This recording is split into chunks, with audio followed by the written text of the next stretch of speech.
Hello, this is Dmitry.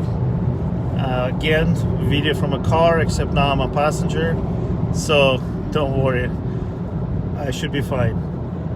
This is about the Canon, the imminent announcement of EOS R, which is supposed to be announced in the next few days.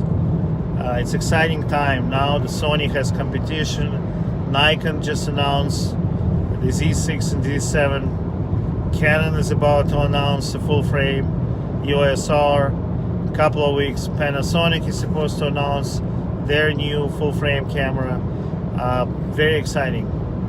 But today, let's talk about Canon, because the Canon rumor site posted full specifications for the camera, so we can kind of try to compare and contrast the specs to comparable Sony cameras and Nikon cameras. We know nothing about Panasonic yet. I apologize about the shaking of this video, it's the car driving. But let's go back to the Canon announcement. So the sensor size on this Canon is 30 megapixels. Unfortunately, Canon, as they typically do, decided to leave low pass filter on its sensor. So the picture quality, I assume, is going to be similar to that of 5D Mark IV, which has a similar size sensor, which is actually pretty good. The dynamic range is, as good as it's possible for Canon camera, but the fact that there's the low pass filter is still there just means that the picture quality, micro contrast, the crispiness is probably not going to be as great as it is on say Nikon Z7 or Sony A7R3. In addition to the having the full frame sensor, Canon specs and appears to indicate that there are 5,655 phase detection point on the sensor. I had to read it twice. 5,655. That's amazing. That's 10 times more than on Sony A7 III, and I don't know, 15 times more than on Z6 and Sony A7R3. It's an incredible amount of phase detection after focus points. I don't know how it's possible, but I guess Canon did it. So it's interesting to see what the autofocus performance will be with that many phase detection points, and also interesting to see, of course, how far they reach out on edges of the sensor. That is not clear from the specs. The another interesting specs I wanted to see is the low light performance. The low light performance is very interesting, and it's also very interesting how Canon rated it. Canon rated it as EV-6, which a number that nobody has ever seen before in DSLR, but it's EV-6 when used with f1.2 lens. Other manufacturers such as Nikon and Sony rate their sensors with f2 lenses. For example, Sony tells you that their camera A7R3 will focus down to EV-3 at f2. They don't tell you how the camera would focus at f1.2. I direct you to the article that Risha Sanyalov Deep Review wrote a few years ago in association with Sony A7R2 review, in which he demonstrated that the faster the lens is that you put on your mirrorless camera, the better the low light performance is. So this number does change, the EV number, depending on how fast your lens is.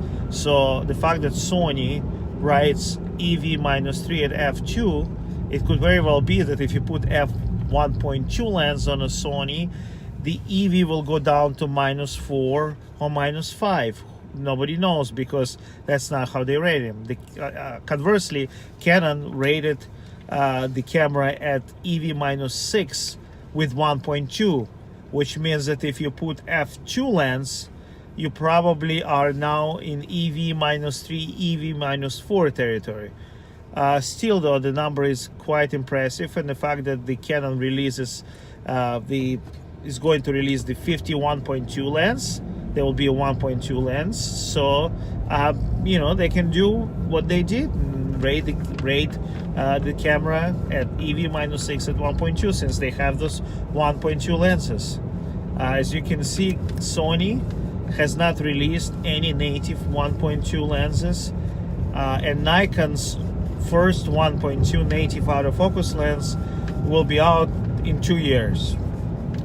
Now, in terms of the continuous autofocus speed, it's 8 frames per second with single autofocus on Canon EOS R, a spec that nobody cares about, or 5 frames per second with continuous autofocus tracking. So it's essentially 5, which is less than the Nikon, which is 8 or 12, and 5.5 with full live view and auto exposure continuous AF, and definitely less than Sony's that give you 10 frames per second with full autofocus, continuous autofocus and exposure.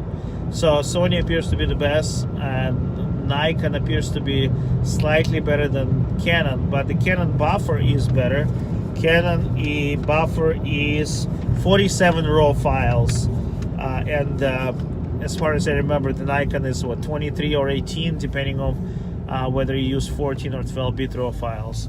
And the Sony's, let's see, the Sony's have 76 compressed RAW for A7R3 before the buffer stops, and 89 on 89 RAWs on A7 III.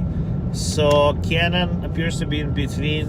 Canon appears to be behind Sony, but better than Nikon. The EVF size, Nikon appears to be the largest at 0.80, Sony second largest, 0.78, and the Canon EOS R 0.76, which is the lowest, but I don't know how much of a difference it makes.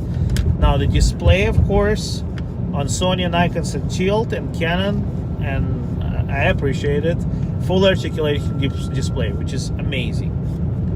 The flash X-Sync speed on the Sony's at 1/250th of a second, on the Nikon's is 1/200. On a Canon, I kept looking and looking on the spec sheet, and I don't see anywhere the flash X-Sync speed. It's just not listed. It would be interested to know what it is.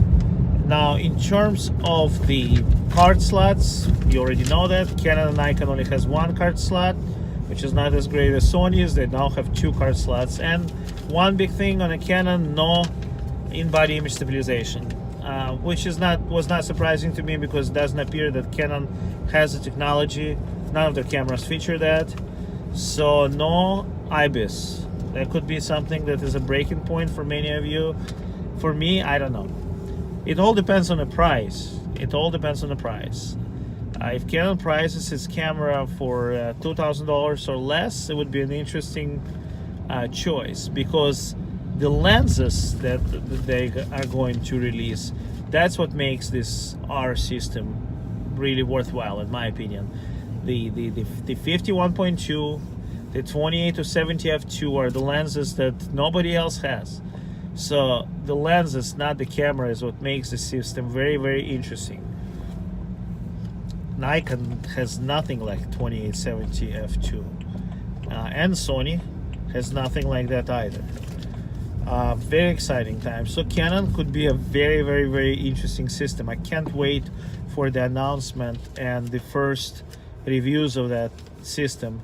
It's also interesting to see how they implemented the adapting EF lenses with the adapter.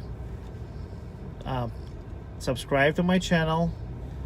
Thank you for watching. If you have any questions or comments, please leave them, and let's wait to see what Panasonic releases in a couple of weeks. Exciting times. Bye bye.